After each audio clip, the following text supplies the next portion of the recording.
नमस्कार नीमच टुडे में आपका स्वागत है। सिंधी समाज की जमीन को लेकर आज एक नया मोड़ आ गया और नया मोड़ यह आया कि इस जमीन को लेकर जो जबरन विवाद बनाया जा रहा है उस विवाद का पटाक्षेप करने के लिए सिंधी समाज की पुनर्वास विभाग की जमीन के मुख्य पट्टेदार या यूं कहें कि मुख्य मालिक शंकर चंदानी नीमच पहुंचे। जी हाँ, शंकर चंदानी वही शख्स है जिसने पाकिस्तान में अपने पूर्वजों की जमीन छोड़ी और उसके बाद नीमच में मध्य प्रदेश शासन के पुनर्वास विभाग ने शंकर चंदानी को जमीन दी और इसी शंकर चंदानी ने सिंधी समाज के 17 लोगों को जमीन बेची।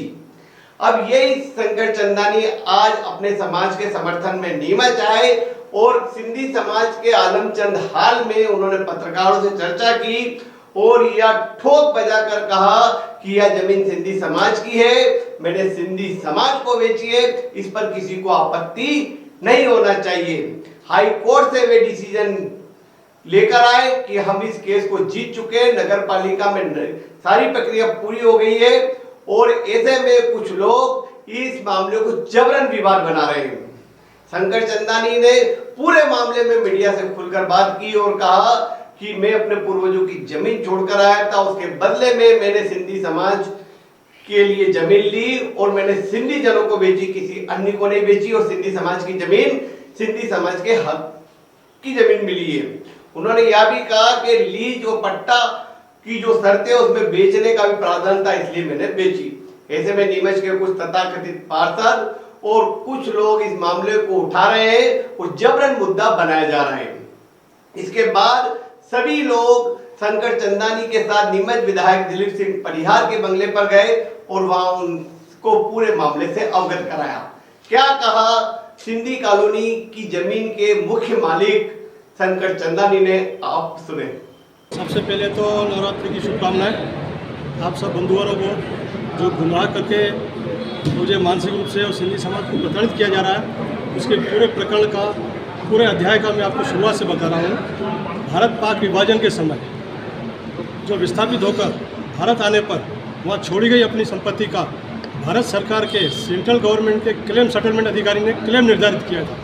वहाँ छोड़ी गई संपत्ति का मूल्यांकन करते हुए उसके हिसाब से अपने को हैदराबाद सिंध बदीन में 6 गाँव में या मंदसौर में ज़मीन दी गई बनी। भारत के क्लेम सेटलमेंट अधिकारी ने 6 गाँव की ज़मीनों में से 3 गाँव की ज़मीनें प्राप्त हो गई अपने पूर्वजों को 1958 में।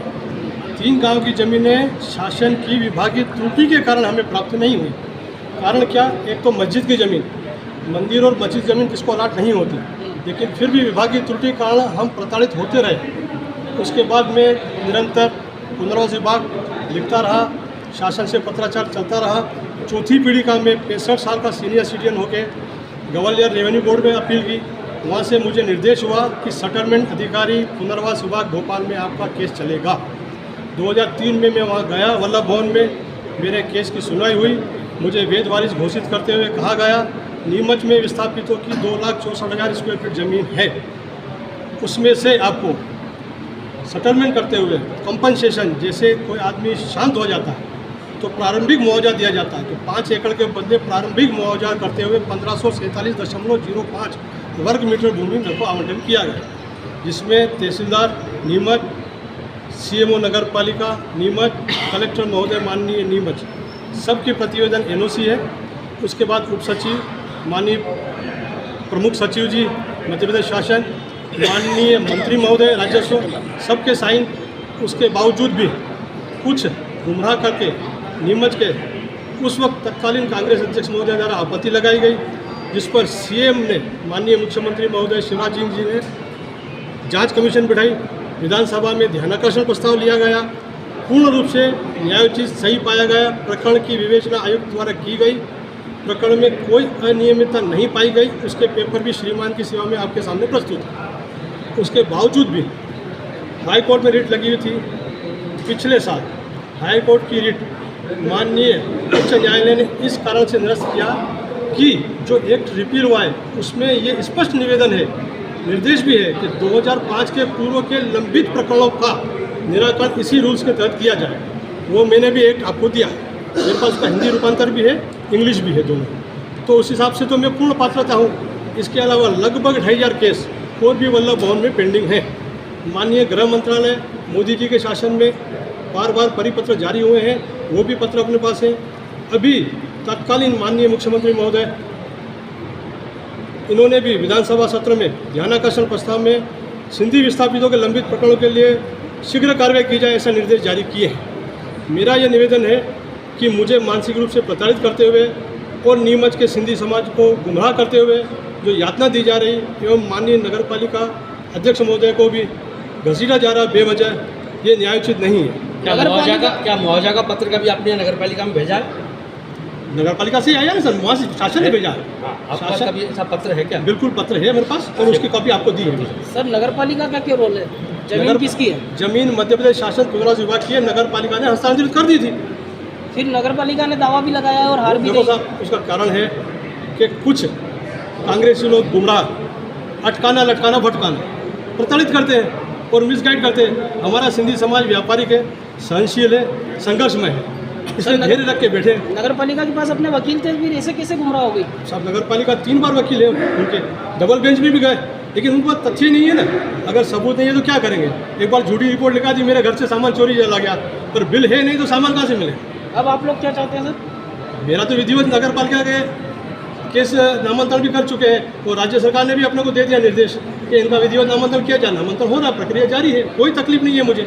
तो आपका भूखंड अभी भी नीमच में है या आपके मैंने अपने समाज वालों को दिया, बेच दिए क्या? सब समाज वालों को दिया ना, अपने सर विधिवत दिया ना, किसी को भी देना है तो समाज वालों को दिया मैंने। तो प्रावधान में ये चीज़ है क्या? है ना सर, अपनी चीज़ अपन कर सकते हैं। पूरे आल भारतवर्ष में 1980 से पहले था कि आपको भारतवर्ष में कहीं भी ले सकते हो। 1980 के बाद कर दिया स्टेट टू स्टेट, राज्य सरकार को केस हस्तांतरित कर दी है। पुनर्वास विभाग की नीति है, उसकी बुक भी है।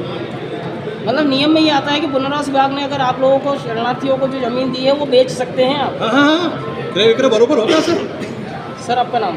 शंकर चंदानी। मामला तो नीमच की पुनर्वास जमीन का है, जो वो लड़ाई चल रही नगर पालिका की है, इनके जो कोर्ट से केस जीत चुके हैं और पुनर्वास की ज़मीन उन्होंने घोषित की है। CMO साहब भी बोल चुके हैं पुनर्वास की ज़मीन है, और मैं जब से पैदा हुआ तब से देख रहा हूँ पुनर्वास की ज़मीन है। मैंने अभी जैसे आपको बताया, हेमू कॉलोनी चौक से लेकर इधर मिडिल स्कूल रोड, जिला अस्पताल रोड, अमरन मंथन रोड, ये पूरा सर्कल इसी में आता है पुनर्वास विभाग में। उस ज़माने के अंदर मेरे पिताजी को भी एक प्लाट मिला था, प्लाट नंबर 29, जो मेरे अंदाज से नगर पालिका में एंट्री होगा उसका, क्योंकि किसी टाइम में हम उसको बेच के आ गए। और पुनर्वास की ज़मीन है और हमारे समाज के लोगों ने पैसे लगा के वो ज़मीन खरीदी।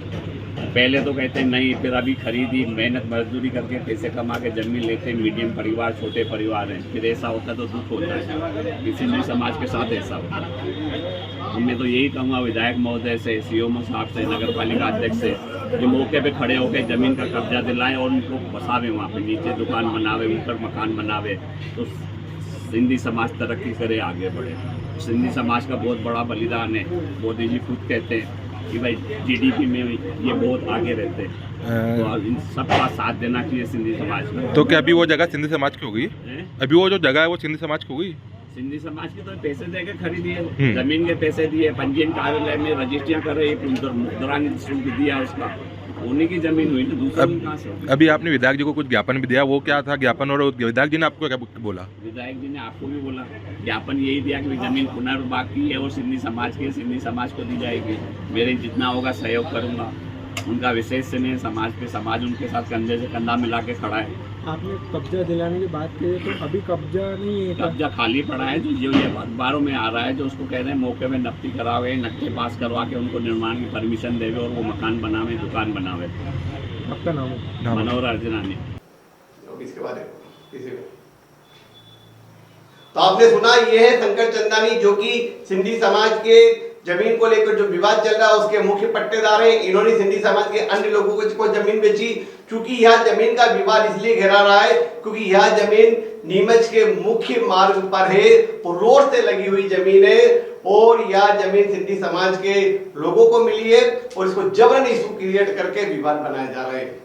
शंकर चंदानी के साथ नीमच के सिंधी समाज के लोग बड़ी संख्या में नीमच विधायक दिलीप सिंह परियार के पास पहुंचे, उनको पूरे मामले में अवगत कराया। सिंधी समाजजनों ने कहा कि जब जमीन का मामला पूरा साफ है तो नीमच में ऐसा माहौल क्यों बनाया जा रहा है कि जिसमें इस जमीन को गलत बताते हुए सिंधी समाज से उनकी हक की जमीन को उलझाया जा रहा है। इस पूरे मुद्दे पर दिलीप सिंह परिहार जो कि नीमच के विधायक, उन्होंने बहुत अच्छी बात की कि सिंधी समाज जब पाकिस्तान से आया था तो अपनी कई करोड़ों की जमीनें छोड़कर आया, कई वो खेती बाड़ी बंगले घर मकान सब छोड़कर आया। उसके बदले में हिंदुस्तान में उन्हें जमीन मिली, उतनी भी नहीं मिली जितनी कि वे हकदार थे।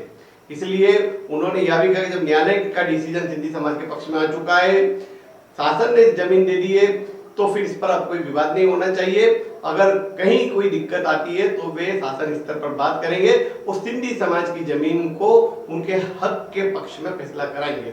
जी हाँ, दिलीप सिंह परिहार खुलकर सिंधी समाज जनों के साथ आ गए और उन्होंने स्पष्ट कहा है कि इसमें अब कोई विवाद नहीं होना चाहिए और यह सिंधी समाज की जमीन सिंधी समाज के लोगों को मिलना चाहिए। क्या कहा दिलीप सिंह परिहार ने, आप भी सुने। उच्च न्यायालय द्वारा सिंधी समाज को जो जमीन आवंटित की गई है वो नियमानुसार की गई है और जब से मैं 2003 से विधायक हूँ, बीच में माननीय हमारे वरिष्ठ नेता मार्गदर्शक डॉक्टर लालकृष्ण आडवाणी जी भी नीमच पधारे थे, तो समाज के मुखी जी और अन्य लोगों ने इस संबंध में विचार रखा था और अनेक बार न्यायालय में भी मामला गया। जब उच्च न्यायालय ने इस निर्णय को किया है तो विधिमत है और यदि इसमें कोई बात है तो प्रदेश से और हम मत ले लेंगे और उसमें जिस भी प्रकार की बात होगी। और मैंने ये भी कहा है कि यदि माननीय अभी आचार संहिता लगी हुई है, जब भी आचार संहिता समाप्त होगी चुनाव के बाद में, यदि प्रदेश सरकार से इसमें बात करना होगी, मैं स्वयं जाऊँगा इन लोगों के साथ में और बात करूँगा। क्योंकि जिन लोगों ने विभाजन की विभीषिका को झेला है, उन लोगों ने अपनी ज़मीन जायदाद, केसर के बगीचे, बड़ी बड़ी हवेलियाँ सब छोड़ के आए और आपको मालूम होगा विभाजन की विभीषिका कहानी देखी हो तो आप जरूर देखना। उसमें जब ट्रेन कट के आई थी तब पूरा देश रो रहा था और उपहार के रूप में हमें विभाजन में वो मिला था। तो ये जो दर्द है आज भी हमारे दर्द है और हम हमेशा इन लोगों के साथ में खड़े हैं। जो न्याय संगत बात है वो हमेशा इनके साथ रहूँगा और जब जैसी आवश्यकता पड़ी माननीय मुख्यमंत्री जी से, माननीय नगरीय प्रशासन मंत्री जी से बात करने की आवश्यकता होगी तो बात करूँगा। ये जो न्यायालय का निर्णय हुआ है, ये न्यायालय का निर्णय भी बिल्कुल इसमें है और आप लोग भी इसमें देख सकते हैं कि शंकर प्रताप प्रेमचंद जी जो नीमच और मंदसौर जिला एक ही था, विभाजन में अभी जैसे भारत और पाकिस्तान का विभाजन हुआ है वैसे नीमच जिला अलग बना है और मंदसौर जिला अलग बना है। विभाजन के समय हमारे कई लोगों ने यातनाएं झेली है और मध्य प्रदेश की सरकार ने उनको सहानुभूति पूर्वक विचार कर नियमानुसार कोई ज़मीन आवंटित की है। जो लोग वहाँ रहते हैं, आज ज़मीनों की कीमत बढ़ी है। जब ये लोग वहाँ से आए थे तब इनके कोई कीमत नहीं थी। केंद्र की सरकार उस समय तत्कालीन कांग्रेस सरकार थी, अभी वर्तमान में भारतीय जनता पार्टी की सरकार है। उस समय भी इन लोगों को वहाँ ज़मीन देकर स्थापित किया गया था, इनके रोजगार व्यवसाय जमा गए थे और आज भी सरकार भी भारतीय जनता पार्टी की सरकार भी इनके साथ खड़ी है। किसी भी प्रकार की जो न्यायालय ने निर्णय दिया है, इसके अलावा भी जो विधि सम्मत मत होगा वो हम मत लेंगे और यदि आवश्यकता पड़ी तो मुख्यमंत्री जी और नगरीय प्रशासन से मिलकर मदद कराएंगे। विधायक भाजपा की सरकार है, भाजपा के शासन में भी ये जगह आवंटित हुई सिंधी समाज को, न्यायालय ने भी इसके ऊपर सहमति दी थी। तो आप क्या कुछ इसको कहना चाहेंगे, क्या देखते हैं? भारतीय जनता पार्टी की सरकार नगर पालिका में बैठी है। ये जमीन मध्य प्रदेश शासन के जो लोग हैं उनको व्यवस्थापन के तहत दी गई, जो उन लोगों ने वहाँ भूमि छोड़ी है उस तरह दी गई और वो ये ज़मीन उसी में आती है। नगर पालिका का काम कर रही है, यहाँ विकास के काम कर रही है। स्वाति गौरव चोपड़ा स्वयं काम कर रही है, जो लगातार विकास के काम कर रही है। और अभी तो मैंने उनसे भी बुलाया था कि वो लोग भी जो गरीब यहाँ निवास करते हैं नीमच में, कई बंगले बगीचे जो हैं जिनका हम केस जीत गए हैं, उसमें गरीबों के लिए प्लाट निकाल कर और उनको आवंटन करे, भले ही लॉटरी सिस्टम से करे, पारदर्शिता से करे। मगर नीमच बढ़ता हुआ शहर है। आज किसी भी परिवार में, जैसे पूज्य सिंधी समाज में भी आज परिवार के मुखिया हैं, मुखिया के 4 बेटे हैं, 4 बेटे अगर अपना व्यवसाय करेंगे तो उनकी ज़मीन है, वो आपस में किसको बांटे किसको ले, ये उनका लुकआउट है। हमें हमेशा जनहित में मैं हमेशा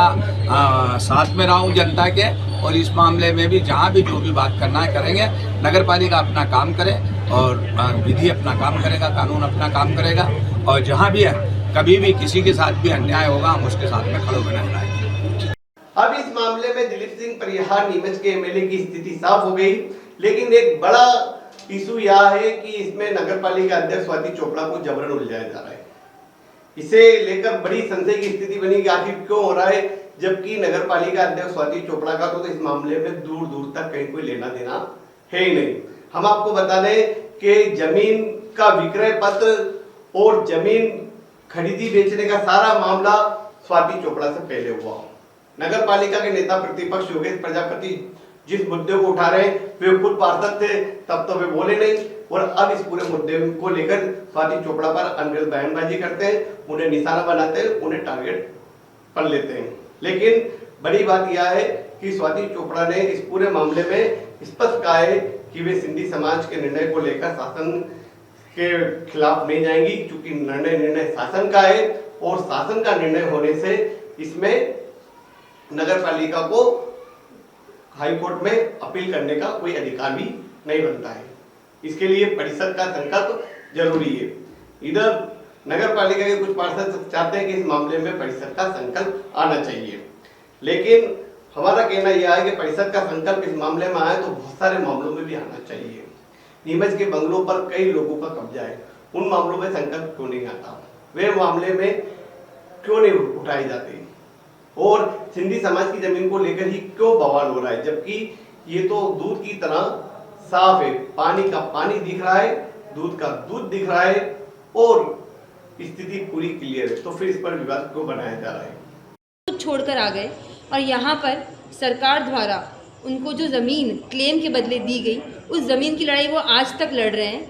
और अगर नगर पालिका द्वारा जब वो ज़मीन पुनर्वास विभाग को दे दी गई थी और पुनर्वास विभाग ने वो ज़मीन इनको दे दी, तो अचानक से अगर एक कांग्रेस के कार्यकाल में कोई आपत्ति लगाई जाती है और एक गलत झूठा केस लगाया जाता है और अब ये बोला जाता है कि वो झूठा केस आगे भी लड़ा जाए और लोगों को परेशान किया जाए, तो इनके हिसाब से वो ठीक नहीं है। तो इन्होंने अपनी मांग रखी है, अपना जो पीड़ा है वो रखी है, और विधायक जी, कलेक्टर महोदय, माननीय सांसद जी, हमारे मुख्यमंत्री मोहन जी यादव, साथ ही उन्होंने कैलाश जी विजयवर्गीय हमारे नगरीय प्रशासन मंत्री, सभी को इसको प्रेषित किया है, इस ज्ञापन को, और सभी से ये अनुरोध किया है कि वो इस मैटर में जो सही है, जो सच है, उसका साथ दे।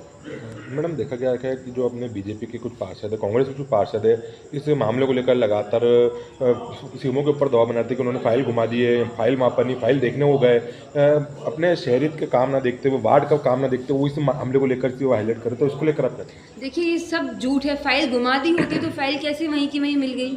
कब घूमी फाइल, कहाँ घूमी फाइल? जब वो गए तो फाइल वहीं थी, और फाइल क्यों घुमाई जाएगी? फाइल तो सबको देखने का अधिकार है, सब देखिए फाइल। मैंने खुद ने 2 बार बुला के फाइल को पढ़ा है पूरा, और मैंने उसमें देखा है कमिश्नर द्वारा, शासन द्वारा, गृह मंत्रालय द्वारा, कलेक्टर जब मंदसौर और नीमच एक था तो कलेक्टर मंदसौर द्वारा, सब द्वारा यही बोला गया है कि पुनर्वास विभाग को ज़मीन दे दी गई है, पुनर्वास विभाग ने आगे ज़मीन जिसको आवंटित की है उसमें नगर पालिका का कोई भी कुछ भी लेना देना हो ही नहीं सकता है, क्योंकि उसमें नगर पालिका के स्वामित्व संबंधी कोई दस्तावेज ही नहीं है। तो एक झूठा केस बना के पूरे समाज को फंसाना, और मुझे लगता है कहीं ना कहीं लोगों की जो निजी अपेक्षाएं होती है, इसके चलते भी ज़्यादा परेशान किया जा रहा है, ताकि उनको लगता है कि किसी का भला कैसे हो जाए, पहले हमारा भला होना चाहिए। तो सच का साथ देना, गलत के लिए खड़े होना, ये बहुत ज़रूरी होता है। और अगर कुछ लोग जो ऐसी कोशिशें कर रहे हैं, तो मुझे लगता है कि कहीं ना कहीं पूरा शहर ये बात समझ चुका है कि एक समाज को परेशान करना क्या ये सही है? कि 20-25 परिवार जो उलझ गए हैं, जो 1951 से उलझे पड़े हैं, उनकी 4-4 पीढ़ियाँ उलझ गई है। जब उन्होंने अपना दुख बताया, मेरे मन में बहुत पीड़ा हुई है सुन के कि इतने वर्षों के संघर्ष के बाद भी उनको उनका हक नहीं मिल पा रहा है, और उल्टा उन पर उल्टे सीधे इल्ज़ाम लगाए जा रहे हैं। तो ये कहीं ना कहीं गलत हो रहा है। तो मुझे लगता है कि सच का साथ देना वो बहुत ज़रूरी है। मैडम, देखा जा रहा है कि जो नगर पालिका सीएमओ सारे, उन्होंने भी बताया कि हम केस हार चुके हैं, न्यायालय ने बता दिया कि ये जो जमीन पुनर्वास विभाग के हक में जाएगी, सिंधी समाज के हक में, उसके बावजूद भी बार बार पार्षद कुछ बोल रहे हैं कि डबल बेंच में वापस उसको लगाए, केस को अपील करे। तो आपका क्या कुछ इसको लेकर रहेगा और क्या आप इसके लिए करेंगे? देखिए, जितना भी दबाव मेरे पे बनाया जाएगा, पर मुझे पता है कि मैं कभी भी गलत का साथ नहीं दे सकती हूँ। अगर कोई झूठा केस लगाकर 20-25 परिवारों को परेशान किया जा रहा है और मुझसे उम्मीद की जा रही है कि मैं भी उन्हें परेशान करूँ, तो मैं ऐसे झूठे केस लड़ना नहीं चाहती हूँ जिसमें नगर पालिका के स्वामित्व की जगह नहीं है, पुनर्वास विभाग को ज़मीन दे दी गई थी, और जो पाकिस्तानी सिंधी या जो उस वक्त का हिंदुस्तान था, अखंड भारत था, जब वो लौट के भारत आए हैं, उनकी वो पीड़ा को हमें सोचना चाहिए कि उनको यहाँ तक आने में जो एक लंबा सफ़र उन्होंने तय किया, अभी वो बता रहे थे कि हमारी बहू बेटियों की अस्मत लूटी गई, अभी उन्होंने बताया कि हमें लूट लिया गया, ट्रेनों में काट दिया गया, मार दिया गया, हमें मुसलमान बनने के लिए वहाँ पर फोर्स किया जा रहा था। जब हम पाकिस्तान से यहाँ पर लौट के जैसे तैसे आए और जो ज़मीन हमें दी गई, उस ज़मीन को आज तक हमें आवंटित नहीं किया जा रहा है। तो क्या इस झूठ में मुझे नहीं लगता कि मुझे किसी का साथ देने की ज़रूरत है, और अगर कोई जाना चाहता है तो जन याचिका दायर करे, वो जिसको जिसके खिलाफ लड़ाई करनी है वो लड़ाई लड़े, पर मैं गलत का साथ नहीं दूंगी।